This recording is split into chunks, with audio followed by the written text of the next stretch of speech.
Assalamualaikum warahmatullahi wabarakatuh. Perkenalkan, nama saya Billy Vanessa Sinuhaji. Kali ini saya akan mempresentasikan apa yang telah saya pelajari selama tengah semester mengenai mata kuliah ekonomi moneter untuk memenuhi tugas dari dosen ekonomi moneter yaitu Budi Haryani. Oke, hari ini kita akan membahas ekonomi moneter, di mana ekonomi moneter itu merupakan salah satu hal yang vital eh, bagi keuangan negara. Moneter itu bisa dilakukan baik dari kebijakan maupun dari eh, tindakan. Oke, selanjutnya kita akan membahas itu apa sih uang itu.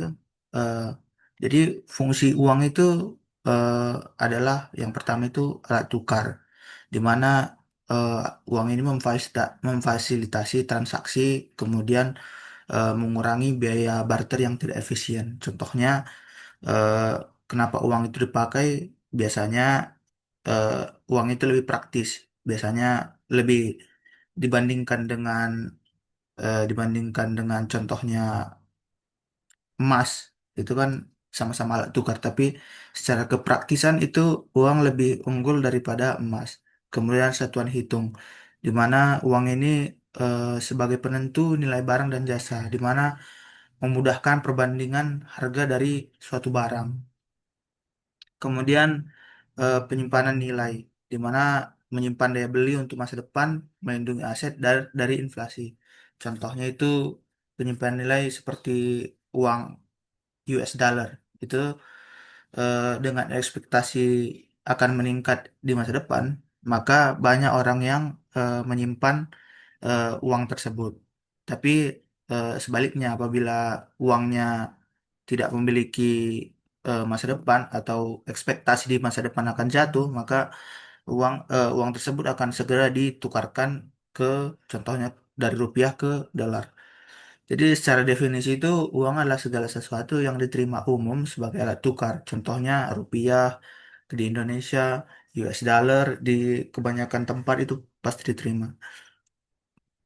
Oke, selanjutnya itu teori suku bunga, di mana eh, suku bunga ini eh, dikemukakan oleh beberapa teori.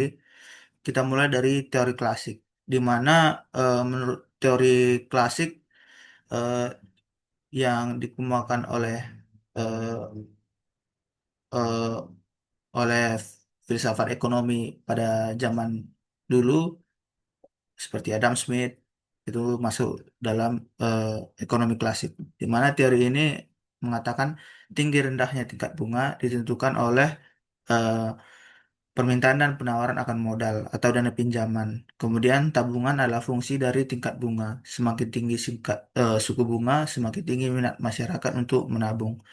Kenapa eh, tabungan adalah fungsi dari tingkat bunga? Ya, ketika eh, tingkat bunga tinggi, maka otomatis para para masyarakat itu bakal eh, cepat-cepat pengen nabung, karena ya dia dapat uang tanpa harus bekerja, di mana dia cuma menabung, uangnya akan bertambah.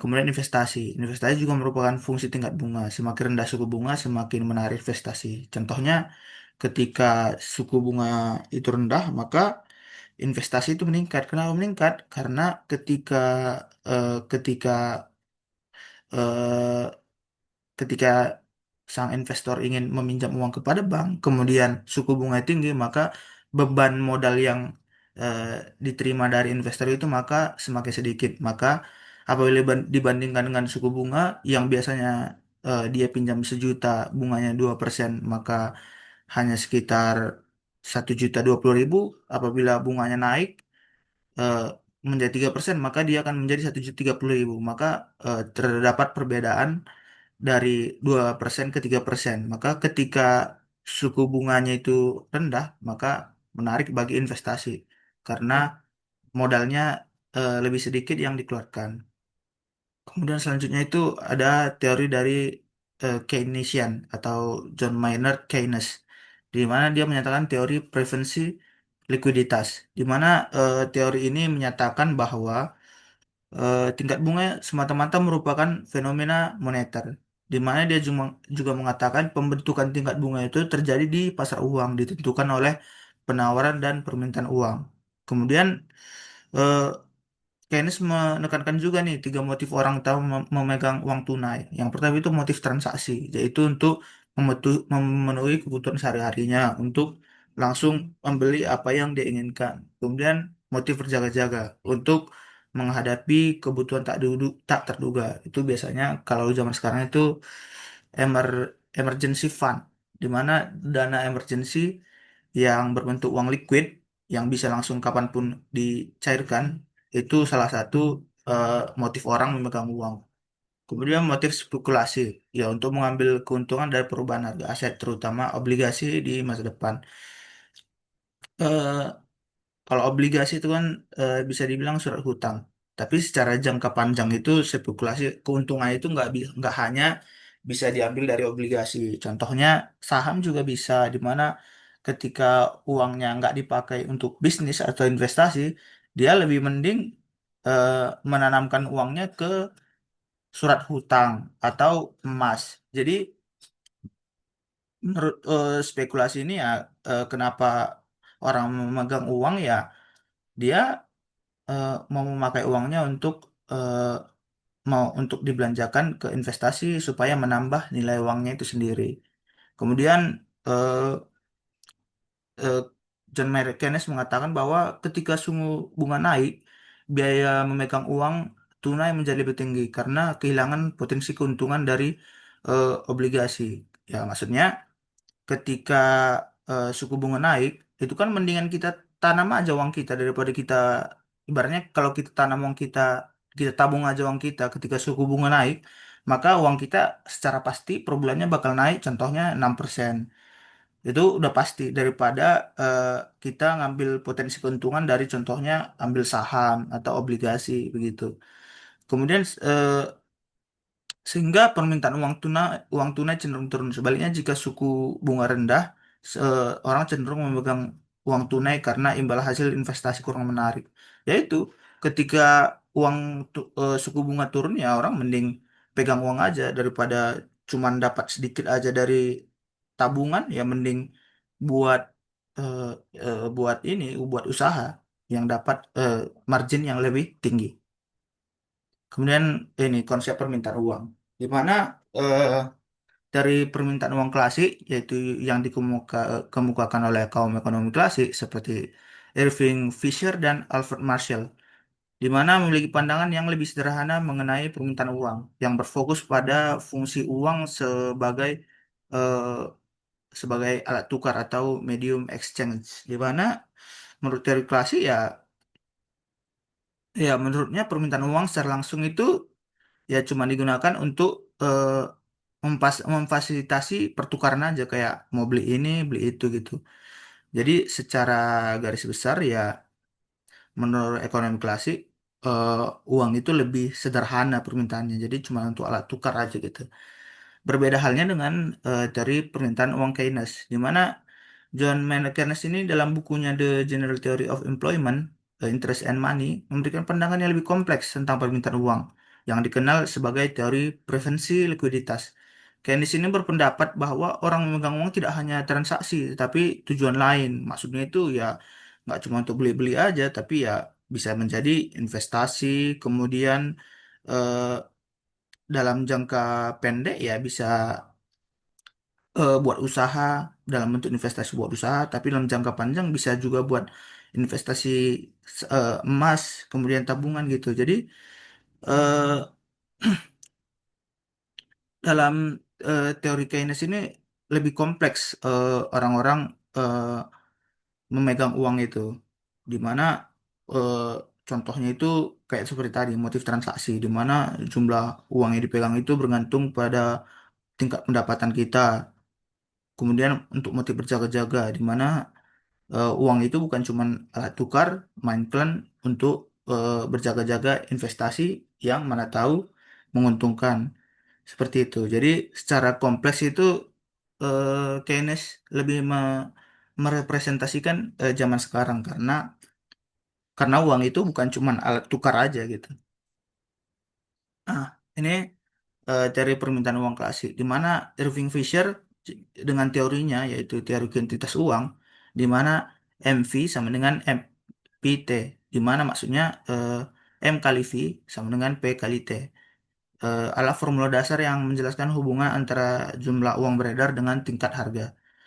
M itu mengatakan jumlah uang beredar, kemudian V sama dengan kecepatan peredaran uang, kemudian P sama dengan tingkat harga umum, kemudian T atau Y atau sama dengan jumlah transaksi atau pendapatan real, di mana fokusnya itu fokus pada fungsi uang sebagai alat tukar transaksi, dengan asumsi bahwa V dan T dianggap konstan dalam jangka pendek.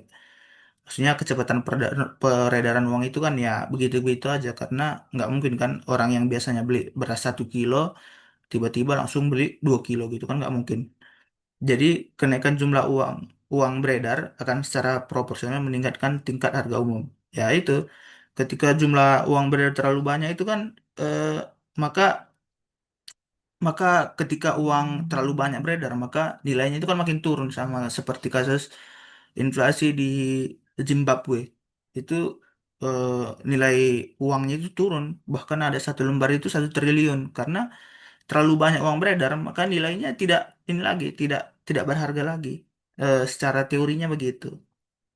Kemudian dari permintaan uang Keynesian dari John Maynard Keynes. Pertama itu ya motif transaksi, yaitu untuk membiayai pengeluaran harian dan kebutuhan rutin. Ya, kemudian motif berjaga-jaga untuk ya pengeluaran tak terduga atau situasi darurat. Kemudian motif spekulasi, memegang uang tunai saat ekspektasi tingkat bunga turun.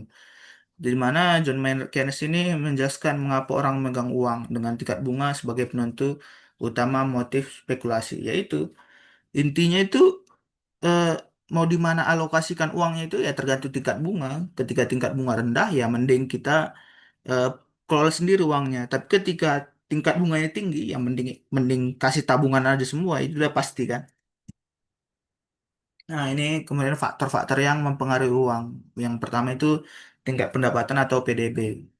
Maka ketika peningkatan PDB misalnya pertumbuhan ekonomi sebesar 5%, maka meningkatkan permintaan uang. Maksudnya gitu, ketika eh, pendapatan domestik bruto itu meningkat, maka kan produk output itu kan pasti meningkat juga. Maka ketika output meningkat, maka eh, produktivitas itu meningkat. Ketika produktivitas meningkat, maka kita akan bekerja lebih banyak. Ketika kita bekerja lebih banyak, maka uang yang kita dapatkan akan lebih banyak. Kemudian tingkat bunga, yaitu hubungan negatif dengan permintaan uang. Eh, Hubungan negatif itu maksudnya begini.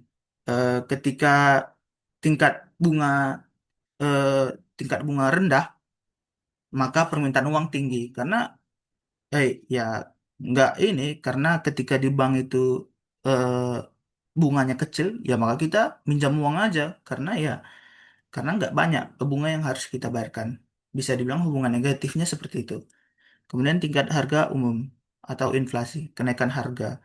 Ya, ketika inflasi terjadi, maka uang uang yang uang yang kita butuhkan untuk membeli beras yang biasanya sekilo itu 10.000, ketika terjadi inflasi yang tinggi, contohnya 50%, maka kita harus membeli beras itu sekitar 15.000 per kilonya.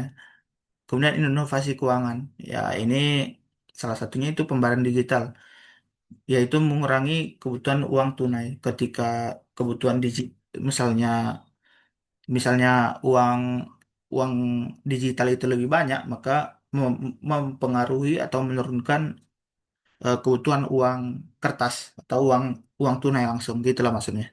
Karena udah ada penggantinya, kita nggak perlu lagi ribet-ribet bawa uang, tapi kita bisa mengatasinya dengan uang digital. Kemudian ada implikasi kebijakan moneter, di mana bank sentral itu ya contohnya di Indonesia itu bank sentral itu Bank Indonesia, di mana menggunakan permintaan uang untuk formulasi kebijakan yang strategis.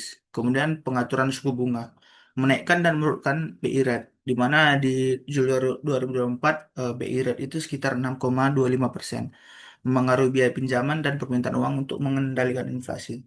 Maksudnya ketika 6,25% itu ketika kita dengan batas tertentu kita menabung, kita kita akan contoh kita menabung 100 juta, kita akan mendapatkan bunganya itu 6,25%. Ya seperti itu.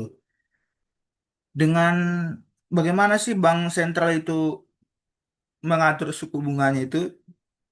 Ya ketika terlalu banyak uang beredar, maka bank sentral akan menaikkan suku bunga agar orang-orang itu kembali menabung. Tapi eh ketika uang terlalu sedikit beredar, maka dia menurunkan suku bunga agar masyarakat itu nggak ragu untuk mengambil pinjaman ke bank. Begitu salah satu mekanisme pengaturan suku bank melalui bank sentral. Kemudian Bank Indonesia ini atau Bank Sentral itu memiliki peran yang penting. Yang pertama itu menetapkan dan melaksanakan kebijakan moneter, kemudian mengatur dan menjaga kelancaran sistem pembayaran, dan yang ketiga itu menjaga stabilitas keuangan.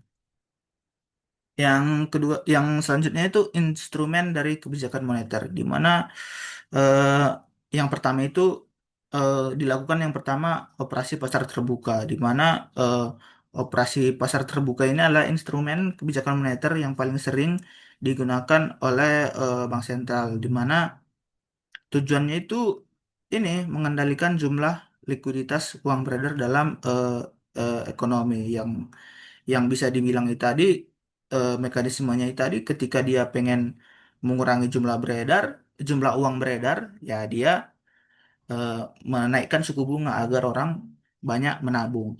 Begitu juga sebaliknya. Kemudian suku bunga acuan, di mana eh, tingkat suku bunga yang ditetapkan oleh bank sebagai referensi untuk suku bunga di pasar uang. Tujuannya itu mempengaruhi biaya pinjaman dan simpanan di bank-bank umum yang pada gilirannya memengaruhi keputusan investasi dan konsumsi masyarakat, di mana bisa dibilang itu mekanismenya jika bank sentral menaikkan suku bunga acuan, ini akan membuat biaya pinjaman bagi bank-bank umum menjadi lebih mahal. Bank-bank umum kemudian akan menaikkan suku bunga pinjaman dan simpanan mereka kepada nasabah, di mana dampaknya itu akan mendorong masyarakat untuk lebih banyak menabung karena ya suku bunga tinggi yang pada akhirnya itu akan mengurangi permintaan agregat dan menekan inflasi.